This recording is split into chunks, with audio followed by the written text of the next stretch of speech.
Let's take a closer look at closing costs in a real estate transaction. This is often a question we get from buyers we work with, so today we'll explain visually. This is you. This is the house you're buying. These are the sellers. You made an offer and they said great. To finish this, your real estate agent will help you through the closing process, and you will pay some closing costs. This video explains this and these. Closing or settlement is about you becoming the legal owner of this.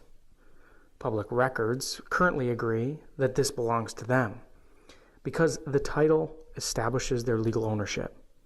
Swapping these requires loan steps, legal steps, and title steps. Loan steps first. These guys loan you the offer money. You promise to pay back more over time.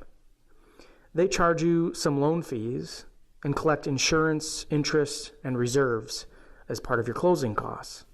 Legal steps next. To make the public records show that you are the legal owner of this, the government has to record the transfer of this. And they also take a little bit of this. Title steps last. The title company actually handles the transfer of this. You pay for their help. They have to find all the records here that relate to this and make sure that this is really theirs to sell to you. That's called a title search.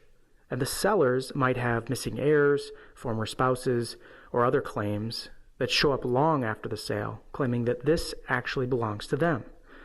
To protect this investment, you purchase title insurance.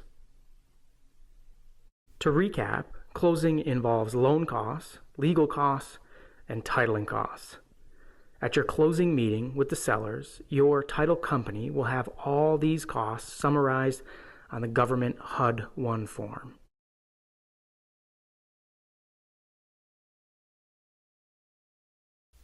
In today's market, with rates as low as they are, we often see buyers ask the sellers to pay for a portion or all of their closing costs as part of the deal.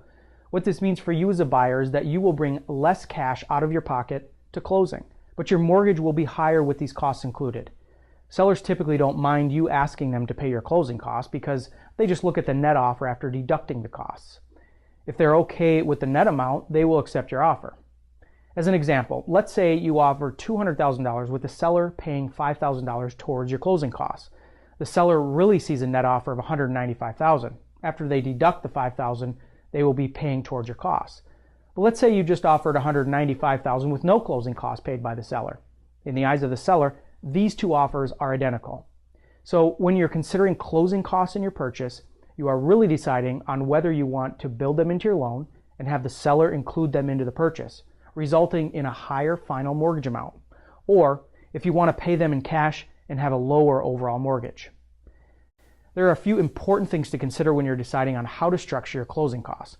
Be sure to talk with your agent and your lender about what option is best for you.